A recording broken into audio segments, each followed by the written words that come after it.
Well, welcome everybody. We've got a very small group of intelligent people here in this room, enthusiastic, but we believe we have nearly 200 online, either live or we'll be watching the recording soon after. Firstly, tonight we're going to be talking about sound in education specifically. And the three things we really want to focus on are, why is sound so important in education? Right, you probably know, but I think we'll enlighten you a bit there. And also, what is meant by good sound in educational settings? Right, not hi-fi, I'm not talking about that.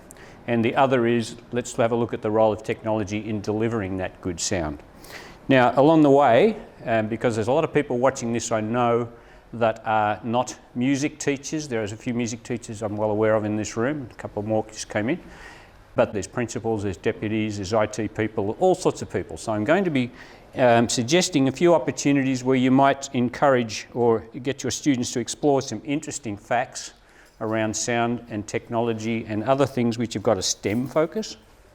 And also hopefully give you a few ideas for arts applications as well. And that really is exciting. I've seen so much of that happen in primary schools where they've got quite elaborate PA systems. And you've got years 5 and 6 who are setting it up, making it operate. They've got to collaborate. They've got to work with whoever is going to be presenting. It's not just music. It's quite often the principal, right? You've got to teach the principal how to hold a microphone. Right? All of those sorts of things come up. Now, firstly, sound or audio is the most important medium for communications and, of course, learning. That's what comes out of that. And physiologically, you actually are influenced by sound long before you're born. Before you're born, it actually has quite an impact on your development, and it's certainly key to developing your language.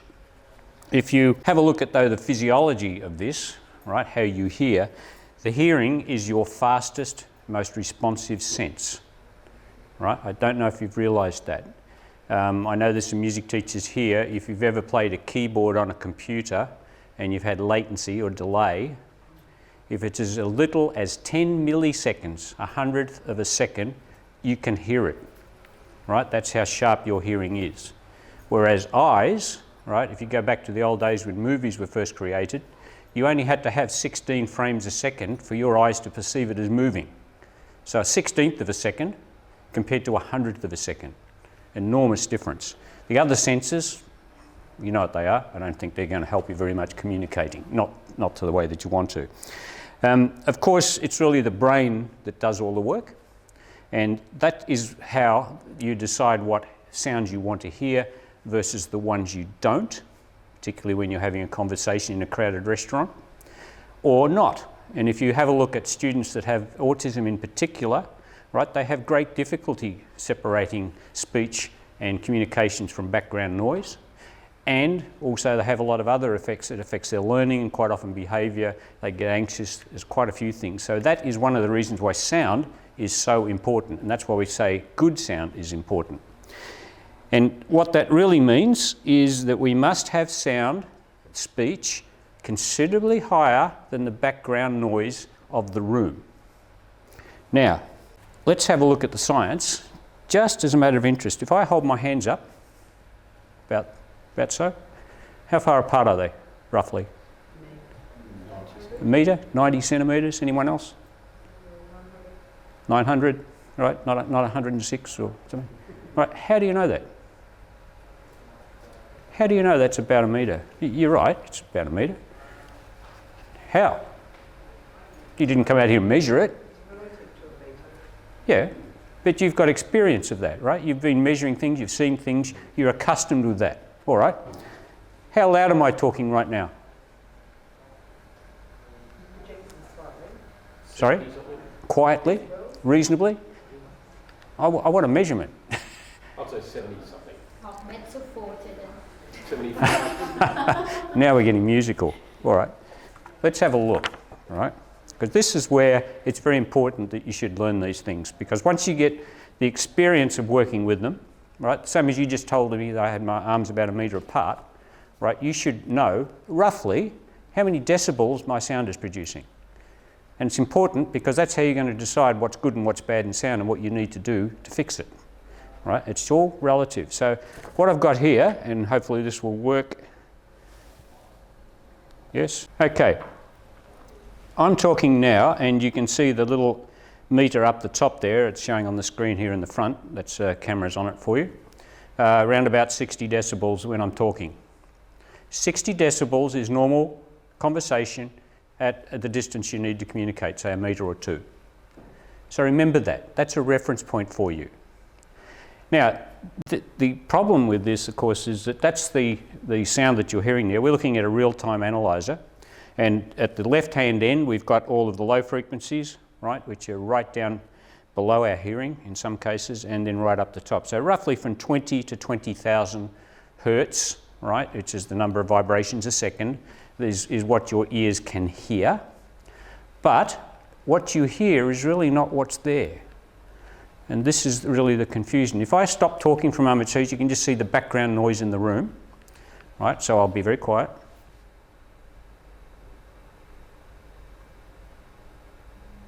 About 39, 40 decibels, right? A classroom should be about 35 decibels when it's empty.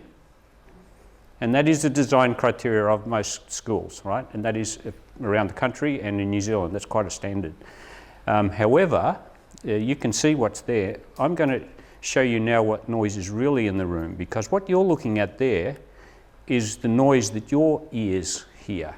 Your perception of loudness is not the same as how loud sound is, because your ears are not linear. They are tuned to voice, right? Because we are designed to communicate that way. So your ears are very tuned and most sensitive to voice. And that happens at around the 1,000 to 3,000, right? About an octave or so above middle C on a piano, for those who are familiar with that. That's the most sensitive part of your hearing at normal listening levels. Let's have a look at what's really there. I'll turn this to what we call flat, so you'll actually see all of the... That's it.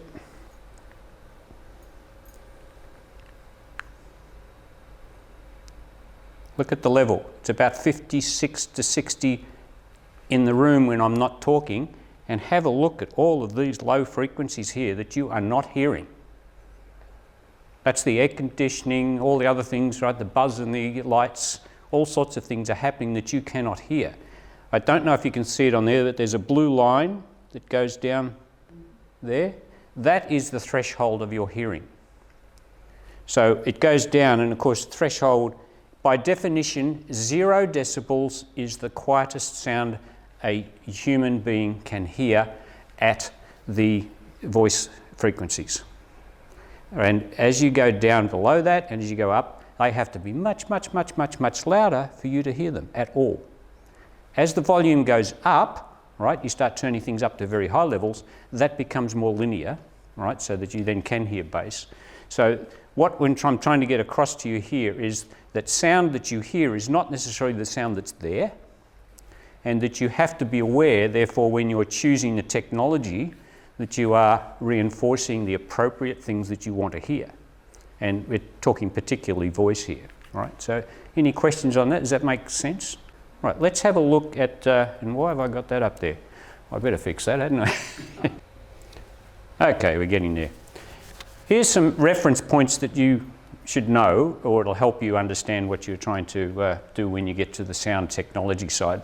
0, by definition, is the threshold of hearing, right? That is the quietest sound that a human being can hear. I should point out that it's the quietest sound that a young human being can hear. Sadly, as you get to about 35 or 40, right, what happens is, if you can see the graph over there, is that still on camera there, Dave? Not sure, but I'll walk over to it if that's easier. Right, you know that you can't hear this at low levels. That doesn't change much with age. What does change is up here at the higher end, right? At my age, if you can get to 10K, you're really doing well, right? Young Stephen's there, you probably get to about 10.5, right? Just. Okay, yeah, I'll try and stand still for you there, Dave. Right, let's have a look at these. So 0 is the threshold. 35 dB, as I mentioned, is an empty classroom, right? That should be there. Of course, when you get the kids in there, that changes. 60 decibels is the average conversation level. Then, just for the heck of it, 80 decibels is what you hear in an aircraft when you're cruising. It's pretty loud, right? You've got that constant drone. Now, if you were to, by the way, there's plenty of apps that you can get on your phones, right, whether it's an iPhone or Android, which have dB meters, and they all have that same scale that I'm talking about. It's called A-weighted, which corresponds to the curve that your ears hear.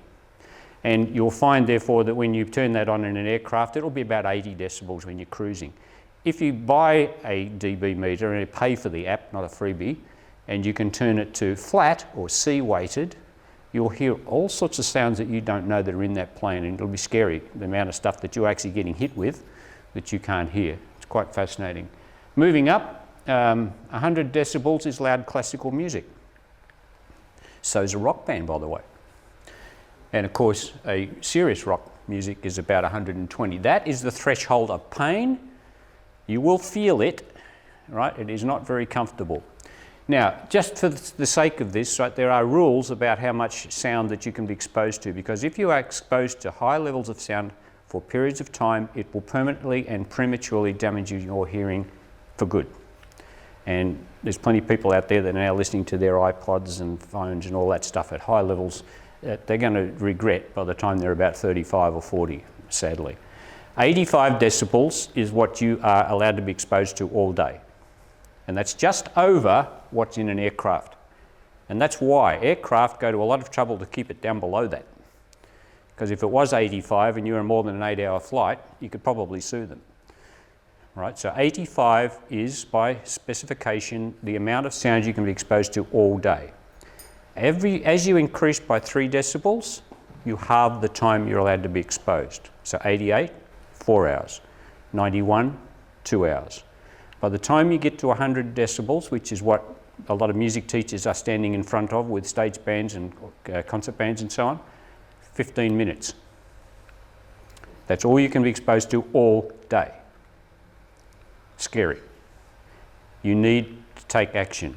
Earplugs, and I'm not talking about the ones you wear at the Grand Prix, earplugs that you have attenuation. In other words, you hear all of the sound, it just lowers it by about 12 to 15 decibels, gets you back to that safe level.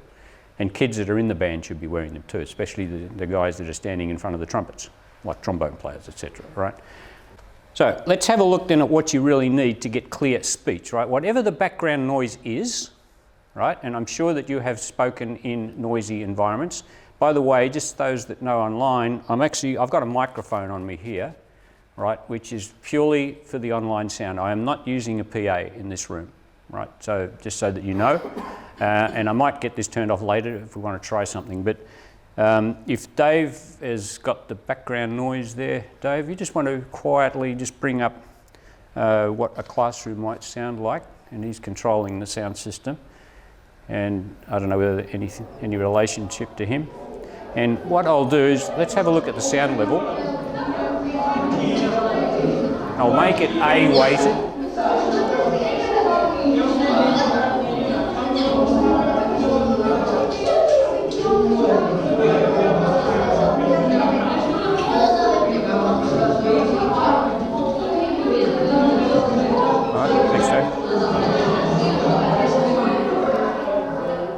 Right, that classroom was about 70 decibels.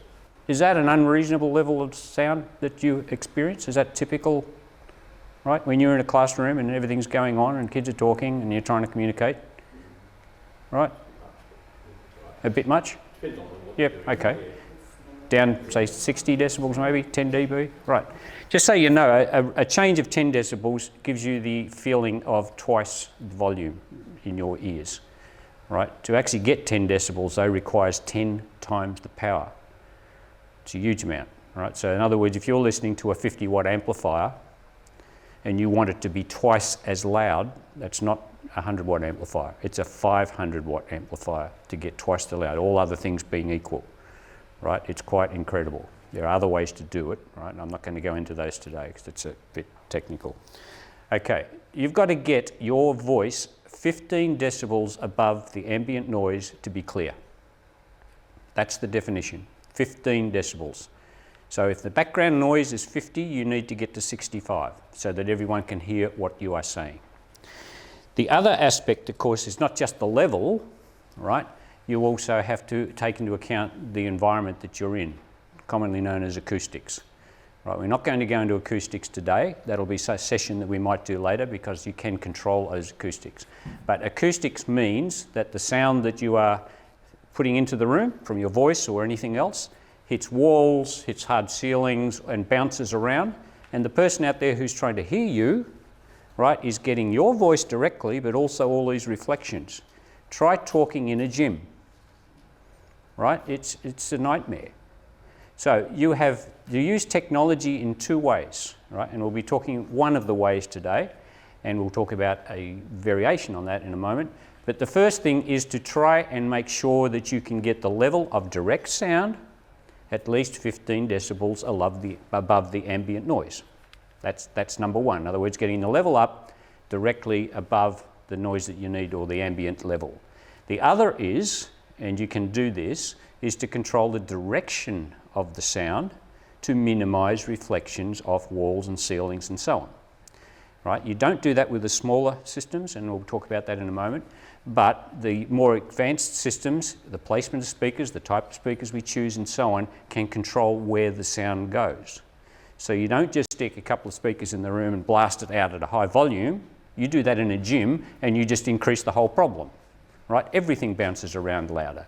So all you're doing is making the problem louder, not fixing it. So it's a matter of A, getting the loudness that you need so that it's 15 decibels, and then try and control the direction. The other thing that you can do with technology, not tonight, is to treat the room. In other words, you change the surfaces, you put acoustic treatment and so on. In gyms, that's very expensive, right? But it can be done. Better still that the gym was designed in the right way in the first place, because that also can be done, and it's a lot cheaper at that point than trying to fix it later, right? So we'll talk about that in another session because I think that's very interesting. And we're not talking about soundproofing. That's another thing again. Soundproofing is the prevention of sound between rooms, right? So that next door doesn't hear what you're doing and vice versa, right? Sound treatment will control the level of sound within the room. Of course, if you keep the level down, that helps the guys next door, right? Because it's a bit softer, all right? Any questions up to this point, by the way? All right. I should point out, and I forgot this at the beginning, everyone that's here tonight, if you haven't already, have got a hard copy of a technology guide that's over there. Those that are watching online, we'll be giving you a download link so that you can download that, and I'll tell you a little bit about that at the end. The next thing is, let's now start looking at the technology itself, and I'm going to move around now for a moment. I'm going to start right over there, and I'm going to start with the most important, as far as teachers are concerned, no matter what you're teaching, is personal voice reinforcement. Right? And personal voice reinforcement, what I mean by that is it's an occ health and safety issue.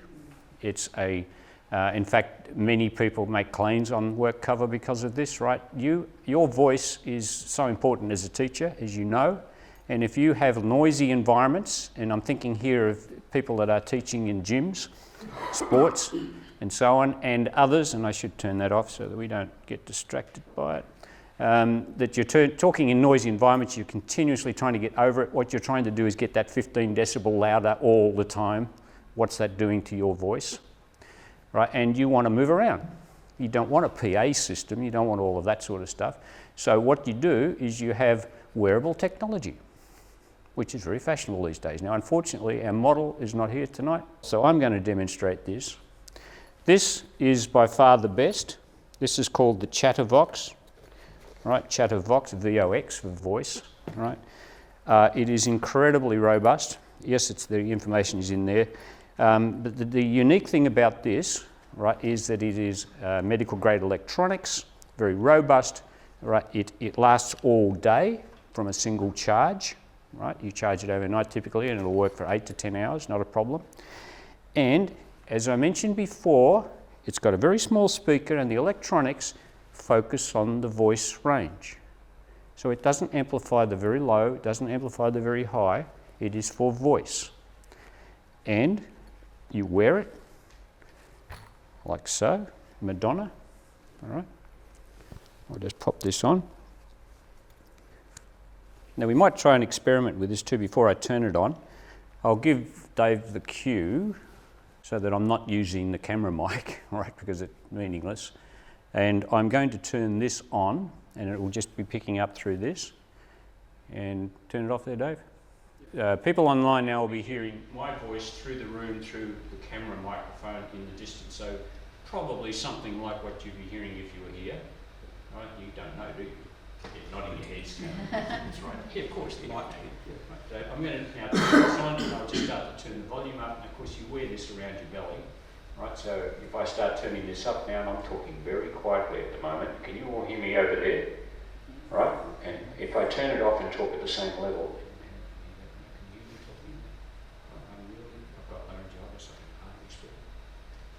I've got laryngitis, I can hardly speak. That's what I just said, in case you didn't hear it.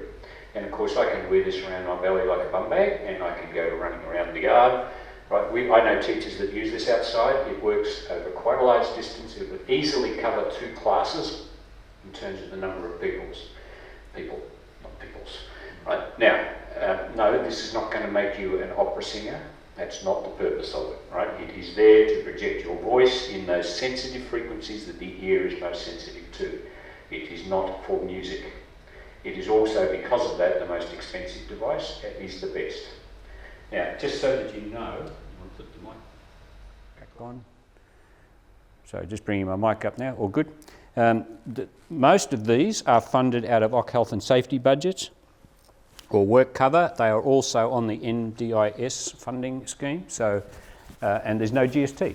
Not that that matters to a school, because you get the GST back, right? But it is something that you should be aware of.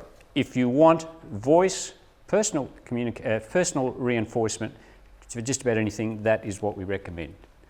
Now, the next step up, which is also a very nice device, I'll get that out of the way, right, takes it one step further in a sense, but you should be aware of the differences. This is what we call an Itok. It's made by Cheo, right? It is considerably less expensive, and what it adds, this can be worn around your waist, like on the side.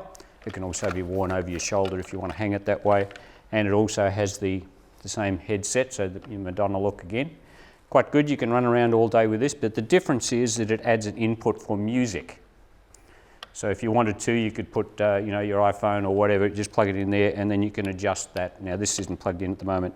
And you've also got a tone control, because music is much broader than the voice. It's a larger speaker, a little bit more power. It reproduces music reasonably. But having said that, when you're using it just for voice, you need to be very careful because of that extra range, and you saw how the ear, right, can hear those other sounds a bit beyond the voice. If you turn this up and the microphone's sensitive to these extra frequencies, you'll get feedback. And so that's a big difference between something like that, just for voice, very narrow focus. This has got broader focus, but gives you the advantage of being able to add music. So it's a decision that you have to make depending on your application. And I can't make that one for you, sadly. Right. Okay, those 2 things we call personal, right? You wear them, you go everywhere. The next one is this, and this is quite amazing. This is unbelievably light. It's about 3.8 kilos, 70 watts. It pumps out a lot of power. Now this isn't just for voice, this is for voice and music. So that's the difference between things like that. These have got much larger coverage. They'll cover a classroom, a bit beyond the classroom, quite adequately. The things that people often use these for, have you ever heard the term sound field? No? It's a sound field. No, not hearing loop. No. Hearing loops is sometimes confused with sound field. Hearing loop is what's built into buildings where you've got a hearing aid or a cochlear transplant. For students with auditory processing. Yes, that's correct. Right. So what you're trying to do is get everything a bit clearer in the room, around the room. And so these, for example, add the ability, firstly, you can have up to 2 wireless microphones. This one has 1, a wireless receiver. And when we say wireless, there's 2 types. We can either have a handheld, which is up the other end. There we go. A handheld, right, which is wireless for that. Or you can also have your body pack, which is like what I'm wearing now, and you have a headset or a lapel. Headset's much better because it's closer to your mouth, so you'll get better pickup. But by sound field, what I mean is that if you have 2 receivers here, what the advantage of that is that the teacher can have the headset, so wherever the teacher is, it's just picked up. And you can have the other handheld, which is passed around the room for students to use and to communicate so everyone can hear them. The other nice thing about this level is you add things like Bluetooth, so you can stream it from whatever device you've got, whether it's your phone, your computer, whatever. It also has, in this case, SD card and USB stick input, where you can stream audio from those devices, but also record to them. Right, so it's very, very useful. Now, you may be aware, maybe not, it's battery. It will last most of the day, if not all of the day, right, depending on how loud you have it and what you're doing with it. But it can also work off power, of course. Also, you can plug in external microphones, like a wired microphone with a jack plug. Not professional microphones, they don't have jack plugs usually, but anything that's got the jack plug there. And also there's an auxiliary output that you can plug to extra speakers. Now what most people do is they stick that either on a shelf or on a stand. There's a special stand that you can get to it, or you can actually wall mount it anywhere you like. So it's a convenient way of increasing the sound, of reasonable quality sound, not just the speech, the music as well. And also it comes with a nice cover. I should point that out, it's lovely, right? In fact, it's got all the pockets you need for all the mics and the accessories. So that is where you move after the personal voice. We then move up to what we call things that are made more for performance, right? So this is still made for reproducing music which is pre-recorded and voice which is live. Once we get past that, we move up into this category, which is what we call the stage series, right? And these are all made by Cheo, right? The reason we've chosen Cheo, to be honest, there's a couple of brands that do these sorts of things, right? But we have tried to seek out, this whole night is trying to seek out the most relevant technology for the task. You can always discuss the pros and cons of various brands and that, right? But that's the point that we're trying to make here, is that if you know what you're trying to achieve, there is good technology that can help you achieve it, from voice right through to the bigger stuff that we'll get to later in the night. So moving across to this one over here, this is called the Stage Series. This one happens to be the Stage Pro. There is a Stage Man. Right, Stage Man is slightly smaller, Stage Pro is bigger. The difference is, firstly, this is a lot heavier, right? It's got a huge battery in it, and that is because this thing can produce an incredible, this one, 150 watts of power, right, which is enormous. This one here is 70. There's one that's similar to this that does 50, but this one is the lighter and the newer one. It's got a lithium battery, which is fantastic. This one is the Pro, and you can have, in this case, up to 4 wireless systems into it. And in the Man, you can have up to 2. Now, the difference between what we call stage and not staged, besides the size, right, is the fact that this, because it's performance related, adds things like inputs which you can use professional microphones, right? So this will take the XLR Canon type camera connections. It also has the jack in the middle for instruments and other things. And you can have, in this case, this is actually the smaller one, you can have 2 of those inputs. On the other one you can have 4.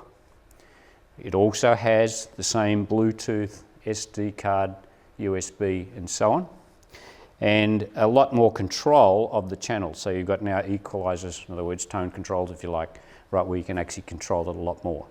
So that's the essential difference between this, which is for playing recorded music, and voice. This now is playing recorded music, yes, and voice, but also adding the ability to put in professional microphones and, to a small degree, instruments, things like acoustic guitars and things that are, you know, you're not going to put a bass guitar straight into that, and you're not going to put the drum kit, right? Let's be realistic.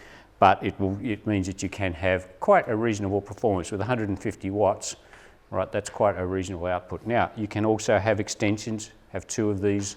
You can have another speaker that's similar to this without all the gadgets in it that this connects to, so you can get a stereo set up if you wish. Now, the next one we move along now is getting into the beefier zone. I just realised I'm looking at that. Yep. I didn't bother to pick this up, sorry, because it's heavy. Right, this is what we call the Challenger, and this is quite heavy.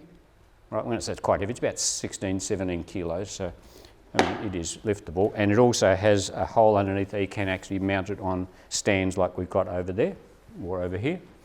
But the beauty is that you can actually wheel this around like a trolley, so it's very easy. Now, on the surface, if I tell you the basic features of this, 150 watts, 150 watts, right? And it seems to be, well, why would you go for that? The basic difference is that this has got a larger and a more efficient speaker system, so it actually produces more sound level, right? So this one has the same power, but power is also dependent on how efficient your speakers are to how loud it gets. The other is that this has got, if I can turn it around, 4 slots here for wireless receivers. Right, there's this one here, which is in there, and you can add another 3. Or you can also, instead, add a transmitter in here instead of all receivers, and transmit this to an extension box that looks the same as this. It's just got an amplifier with a receiver in it. And there's unlimited numbers that you can add. So what that means is that if you were doing a sports day, you could actually put these around an oval and you would swamp the place with sound. And all wirelessly. These are battery operated. You can run them on power, but they're battery. So what you're doing here is you are using a wireless mic system into this. You can also plug a wired mic, of course, a wireless microphone, and then you can transmit from here to the next speaker, and the next speaker, and the next speaker, and the next speaker. Each one being 150 watts and pumping out a lot of power. Right? And it sounds a lot better than those horn speakers that you use typically on sports days. Yes, there's a one microphone here, which is an XLR professional microphone. You also have line in, which is stereo connections, which come from the computers or whatever else you want. And then you've got the 4. Yeah, there's no other microphones, right? But most people use it wirelessly. So usually 3 wireless mics plus a wired mic is enough, right? Of course, if you're going past that, that's when we get into the stuff that we're going to talk about, right? Because obviously, you know, this is not going to be used in the entertainment centre. Right, simple as that. And I should point out too that all of these, you know, they come with covers and all the things to carry all the bits and pieces and that. Now these are things that, and I emphasise this, we've sold quite a few of these to schools where not music departments, right, usually looked after by the library or whoever, and anyone can use it. And because it's got minimal controls on it, it's very hard to muck it up. Yeah. Right? You just plug your mic in or get your wireless mic out, you turn it on, and the only thing you got to do is how loud you want it and where, right? So that's very important. It's when you get picky, right? And I know there's musicians in this room who you say, oh, I'd like to do just this and that. Well, that's when we talk about the next ones, right? And I'm going to move on to that because we've actually got a PA we're using here tonight. You heard the background noise through it, which is not very flattering, right? But the next thing we do is we get into what we call multi-use modular systems, and the sky's the limit here, right? It can do whatever you like.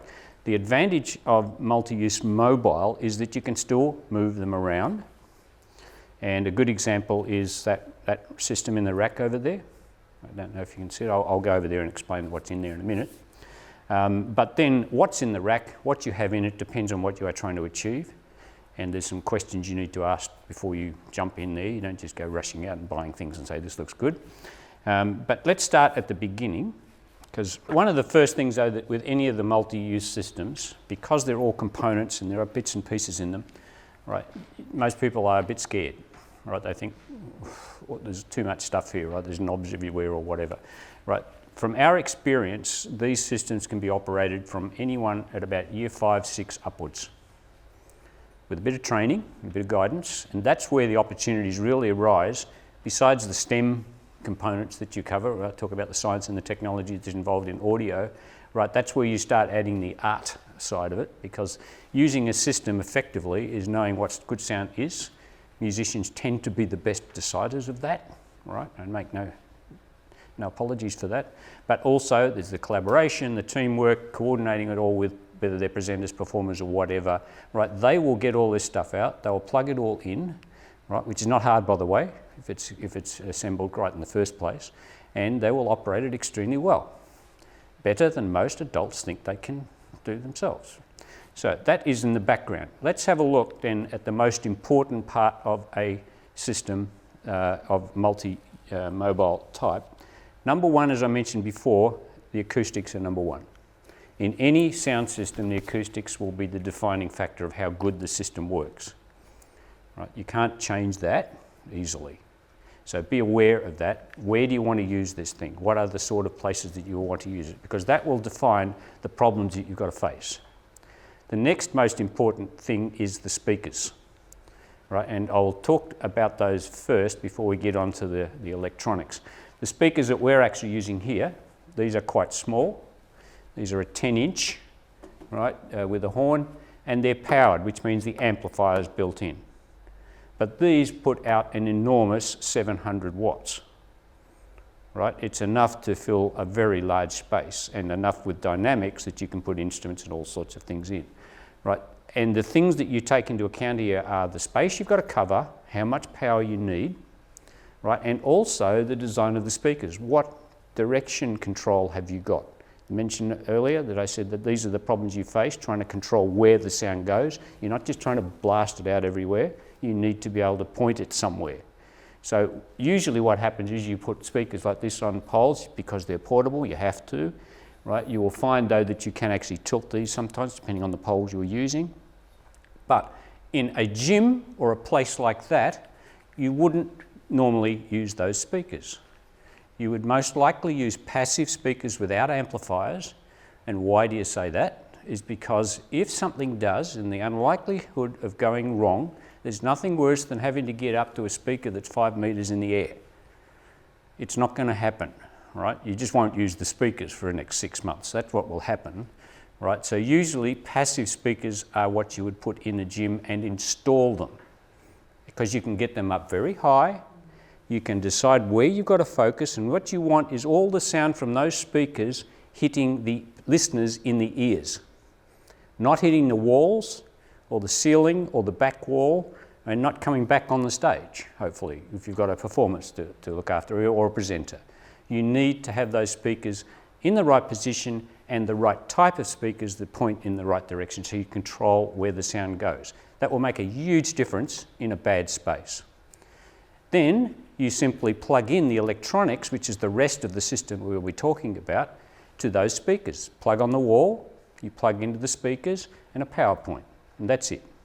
You don't have to put speakers up every time, but the same system in the rack, the electronics, can then be taken anywhere with portable speakers to use it in any space, right? And the only compromise there is that if you're in a bad space, like a gym, and you've got to do it portably, and I don't know if there's no one in this room that I know. I went out to a school 2 days ago with exactly that, right? The poor school had to lug all of their PA gear, which was quite reasonably good, into a large gym, and it was horrible.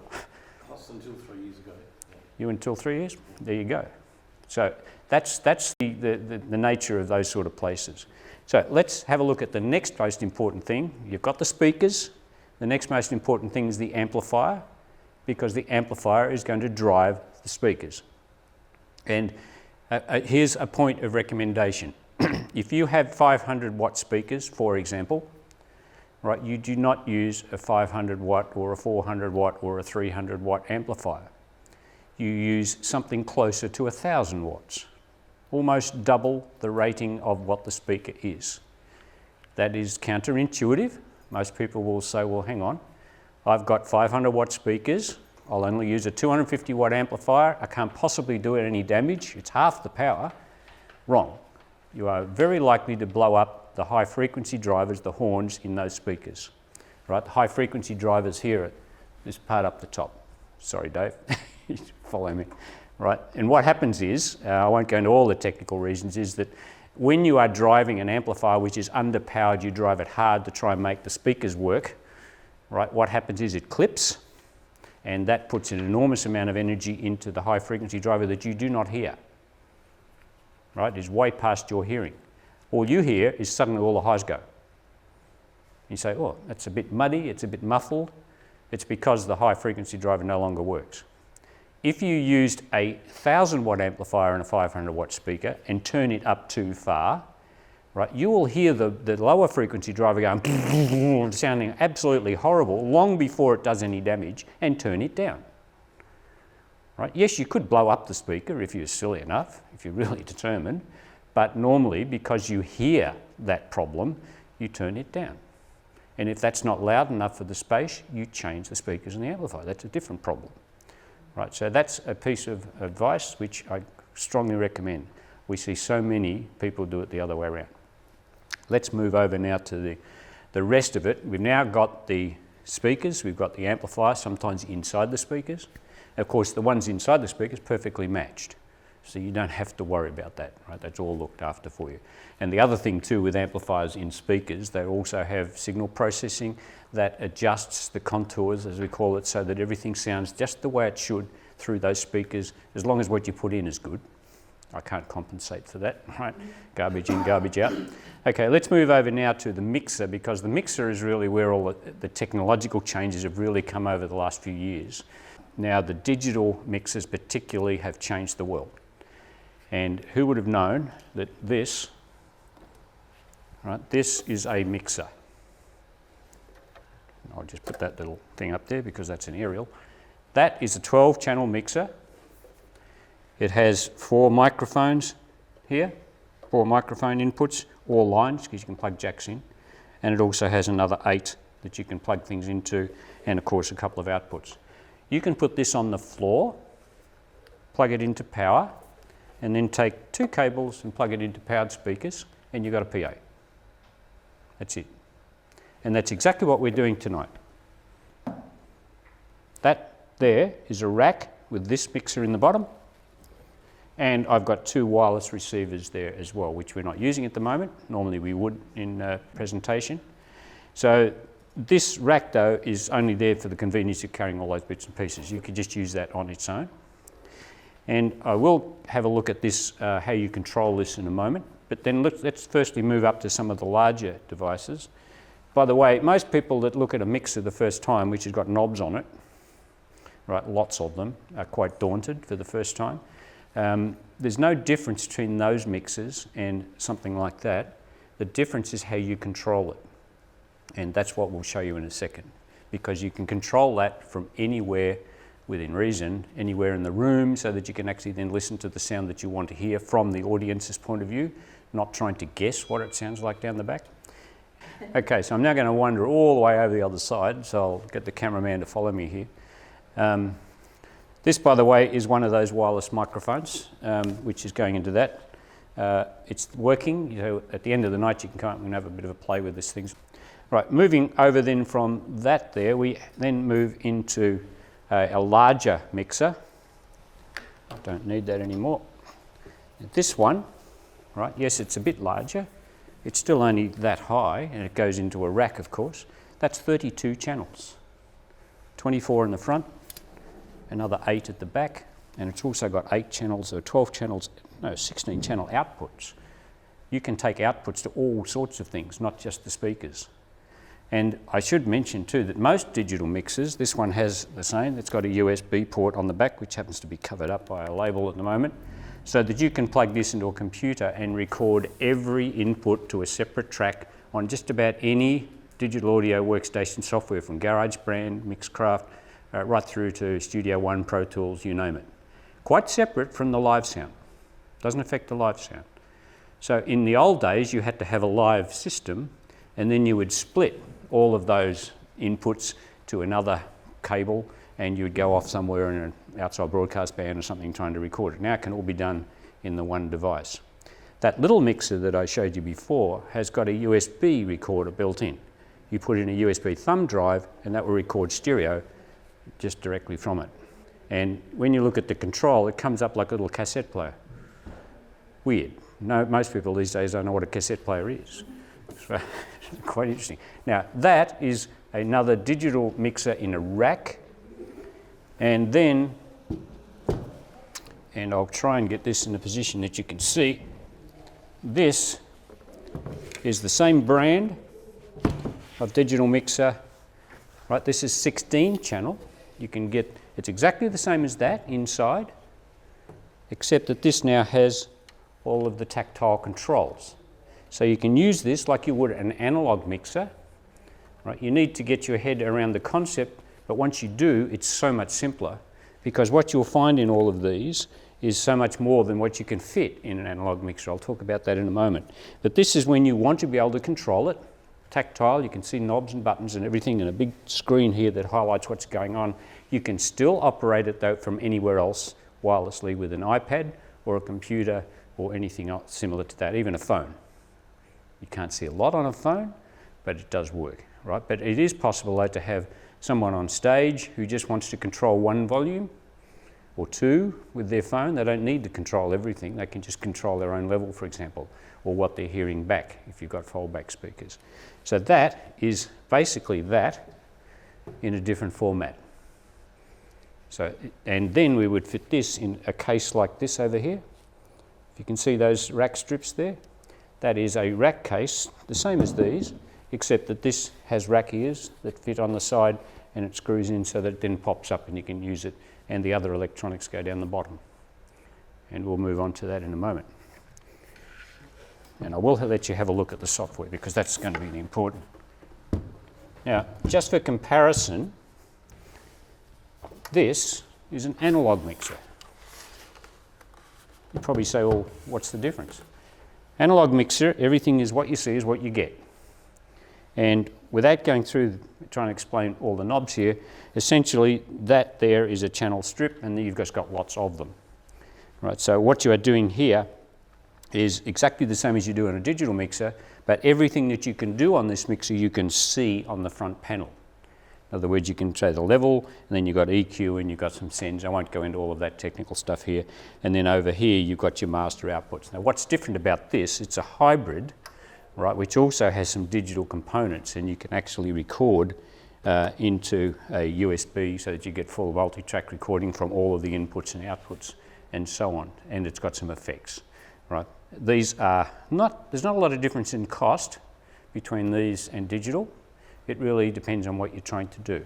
So let me move back just for a moment before we look at what's in the rack to something like this that I was using before. Right, this is the baby.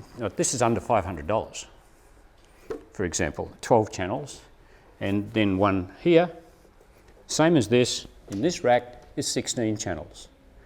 Right, roughly double the cost to go from this up to that. But if you had to look, if this was an analog mixer, right, with buttons and so on, besides the fact that you need a bigger space for the buttons and the knobs, right, if you knew what was in here, you would need a rack at least 5 times the size of that with the electronics that's in it. Every channel in here, besides the same controls that you saw on the analog mixer, also have very elaborate equalizers, parametric and graphic. It has compressors, it has limiters, it has effects for every channel. So you work out all those devices that you would have to have, not to mention all the cables that you would probably use, an awful mess, right? And that's why the digital mixer is so much more powerful, besides how you operate it, right? It's just so much more powerful what you can fit in there. So that hopefully makes sense to why you should, in our opinion, move to the digital if at all possible, or you've got some religious reason not to. All right, simple as that. Okay, I don't know if you can get down to this, can you, Dave? Yeah.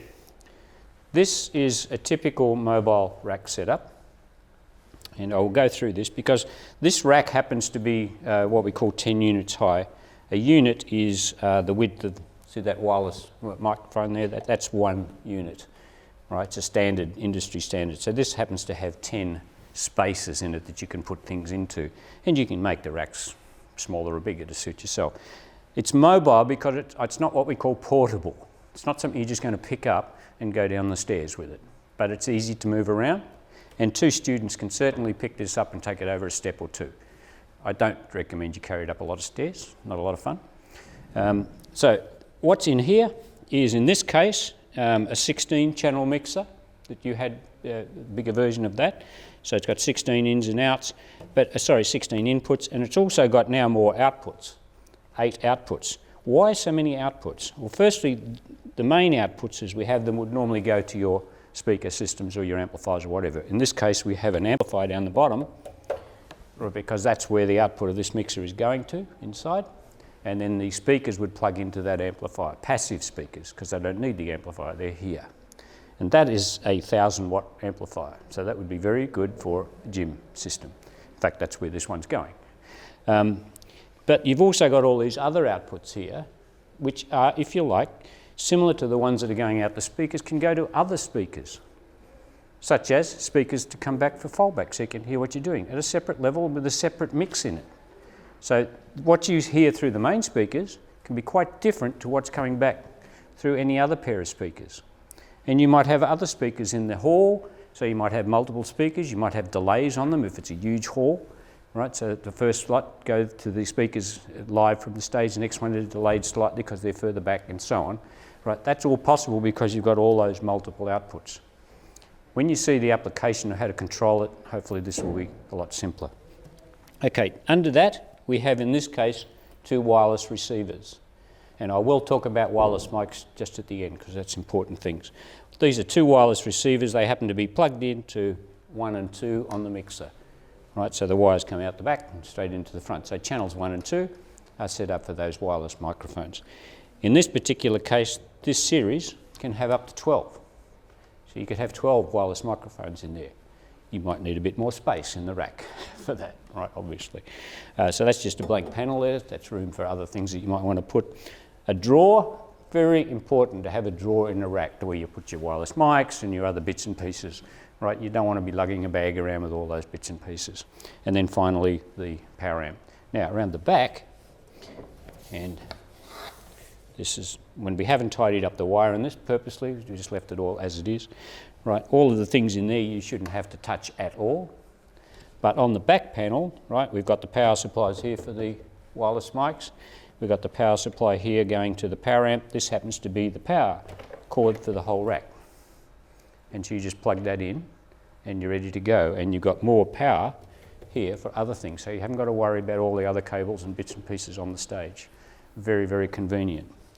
And you can add more to that. So in a sense, you've only got, in this case, to plug in 3 wires and you've got the system. You've got one for the power and you've got one cable that plugs into the back of the power amp there and runs to a speaker and the other one goes to the other speaker. Or if you're in a gym or installed, you have the 2 cables for the speakers that plug into a wall panel. And that's it. Do you think that's cool? Yeah, it really is. I wish they had them around when I was playing in bands and all that. We had to lug all that gear around. Okay, just a very quick look. By the way, that rack is the same except that it's got the pop-up top, right, so that you can have one with controls on it, whether it's an analog mixer or digital. But the concept is exactly the same, and it's got the power board at the back there. Right, let's have a quick look at the mixer. So if this mixer here, you can see on side, this is on my laptop. I'm connected wirelessly to down the back, right? Because this particular mixer is the one that I'm operating in this box here. So you'll see here that we've got, in this case, we've got an EDnet cable, network cable, that goes down to the back to a wireless router, and then I'm connected to the wireless router. If this was in a school, you can connect that to the school network and operate it from anywhere in the school network. If the principal wants to muck up your mix, he can. From his office and not even hear it. Right?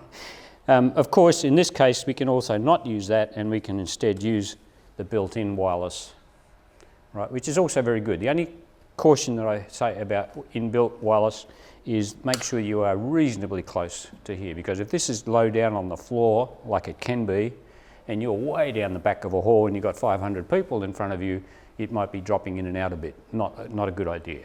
Right, so it's better in that situation to either get a cable to a router up high, where you've got an aerial or something like that, or connect it through one cable, and it's pretty simple cable. You haven't got multi-cores and all the other things that you've got to worry about. So if I have a look at this, and I notice that you can see that green flashing lights there, right, that's probably the background noise, is it? Yep. So for example, I've got a touch screen on my computer, by the way, so I could just turn that up. Or I can unmute, which I've just done, and I should have not done that because I should have turned this on first. And now this is unmuted but not turned up. Or it is turned up. Oh, you must have done it. Dave beat me to it. So this is my microphone here. Okay?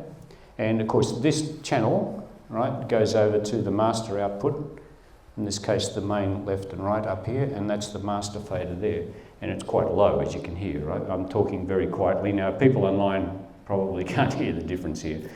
But if I just clicked on here, and I'm not going to get too much into this, but just so that you get an idea, we're looking at the whole mixer here with all of these channels. And I'll stop talking on this. I'll just mute that so we don't have a problem. Now, if I then click on, say, the next one along, the channel, I can see everything about that channel. So that channel has got, I can set the input level, like the gain sometimes that you have on a mixer. I can change the noise gate. Now, noise gate, without getting technical, it means that it has to be a certain level before the gate opens. So if you're in a noisy place, say it's a lot of background noise, I can adjust that gate so that nothing happens with that background noise. It will not open the mic. You don't hear it through the PA until I talk louder through the mic, and then the gate opens. So you'll hear me and the background noise, but hopefully I'm louder. And then when I stop talking, the background noise disappears. Right, so that's what a gate is. Equalizer, I won't go through all that. Compressor, it compresses the dynamics. And also you've got auxiliary sends and so on. If we look at the input only, I can look at that in detail. I can look at the gate in detail, the equalizer, I can move things around on the screen. Compressor, I can control, sends. Right, there's just so much that you can do in there just by paging through to the right place on that channel very, very quickly. But here's the best part, right? You might say, well, yeah, that's great, we can do all that. The best part is that every setting in here you can save, unlimited numbers. So therefore, if you have an assembly, you go up here and you simply save that as a file. Next time you have an assembly, you say, load it. All the settings go back. And whereas if you have a kid over there who's just got to your mixer and moved every knob and button on it, you are going to have a disaster to fix, right? This, you just say, no worries, load, done. So you can have the choir, you can have the band, you can have the sports day, you can have the assembly, all those as saved settings, and kids love that. You can also password protect it. So that's all good too, right? Oh, the other thing about that recorder, I just thought I'd let you see that. Where is it? Just there. This, I love this. Brings up a little cassette deck. And of course, when kids do this, they say, what's that? Cassette deck. So I could, for example, these are all the pieces of music that happen to be on that USB stick. It's sticking out the front. Right, there's a little tiny USB thumb drive, all WAV files. These are not MP3s, they're WAV files, so they're even better quality. You just go down and select what you want and then hit the play button. And then that's controlled by, in this case, those two channels, but you can put them on any channels, of course. So, and also you can record. If you want to record what's happening in the mixer, you just hit the record button. So I think that's very cool. Just before we finish, any questions? I didn't mean to do that. Any questions at all? Because there's one more thing I want to talk about before we wrap up. Great. Wireless microphones. Everybody has them. Very convenient. Walk around the room, do what you like. They're also the biggest potential problem that you will have in a school if you don't start right. Wireless microphones, this one that I'm using here is a very good one. This is the one that maps as one of these receivers here. This is a Sennheiser EW100 series. The ones that we had in that other rack there are a lower level, they're XSW2s. Right, and you can go right down, you can get very inexpensive wireless mics. So why wouldn't you buy them, right? You can get them for $199. Great, if that's all you want is a wireless mic and that's it, buy it. There's no problems with that at all. Recommend that you do that. If, however, you think that you might one day need more than one, then you better think about that before you buy the first one. Very important to think about one day, how many wireless mics might you like or might you need? And if you are putting together something quite extreme, and I'm not talking about a major musical that you only do once a year, you might hire them in for that, right? Because that would be a major expense. But if you are saying putting together a jazz choir, you would like to have 12 mics, or you'd like to have something with only 8 or 16 or whatever, think about that when you buy the first one, because the level of microphone that you buy will determine how many you can use simultaneously. It's not how many channels that they have. right? These ones over here where you can have up to 2 or 4 systems, they control how many you can have, right? So you don't have a problem. And yet they've got 100 channels. You can't have 100 of them, believe me, it just won't work. There's only so much space in the spectrum that you can use at a time. So you have to move up in quality so that you have very stable tuning and very selective bandwidth to keep more channels simultaneously working without interference. And you also have to take into account things around you, like the digital TV stations or other people that might be using mics next door, right? So these are all factors. So therefore, as a guide, the smallest ones that we use in multi-channel systems usually are the XSW2s over there, right? And they're not expensive by any means, but they're not $200 either, right? They're more like about $5. And you can have up to 12 of those in a system, all working simultaneously. Then you move up to this level, EW100 series. The ones that we've got here are the previous generation, the new generation's just come out, and that can handle up to 20. These ones could handle 16, but up to 20 in the new generations. We're talking about $1,000 a channel, right? So you don't rush out and buy 12 or 15, but if you say that you might want 12 or 15 one day, spend the $1,000, because you won't be able to do that with a $500 one. And then of course you can move up to EW300s and 500s. They will handle up to 32 channels, and then there's some that the digital ones can handle bucket loads. So if you're going to the entertainment centre or one of those places, the Festival Theatre in the case of Adelaide, right, they use digital systems where you can have multiples of them at once. So just be aware of that, right? I won't go into all the other things about wireless mics because there's a lot of other things you need to consider, but always think about how many you want one day and start there. And unfortunately, we do go to a lot of schools where they've already got lots of different wireless mics that they bought over the years, although fortunately they're all now the newer ones because they had to change them, right? But the point is they've still got small ones that are not even the same brands, they're in different bands, and in isolation they're fine. But if you ever say, oh look, we've got 8 mics, let's bring them all in the same room and turn them on, and it can be like cats, right? They make those sort of squealing and buzzing noises and all that, and you have no idea what's wrong, right? So that's my word of advice. Just to finish up before you go, I know everyone here's got the copies, the hard copies. Those online will give you the links as to where you can download them. PD certificates, right, because this is legitimate PD as far as HL is concerned. 6.2, all right, is the standard that we focus on. No, it's not NISA accredited. If you're in New South Wales, that's a different story. The fact is that you will get PD certificates automatically because you are here, and those online will send you links so that you can do a short assessment at your leisure, just to prove that you were here with some questions, because we can't simply give out certificates unless you are. Other than that, we would love to hear from you. They're the important links that you need to know how to contact us: the phone number, the email address, the website. Certainly love to hear from you. We do travel all over the country, not just here in Adelaide, and always happy to come out and see you in schools and try and solve your problems before you create them or whatever. I'm saying that in the nicest possible way, or before someone else creates it, and also try and fix some of your problems that you come across. So thanks very much online for joining us. We'll be in touch soon with some emails.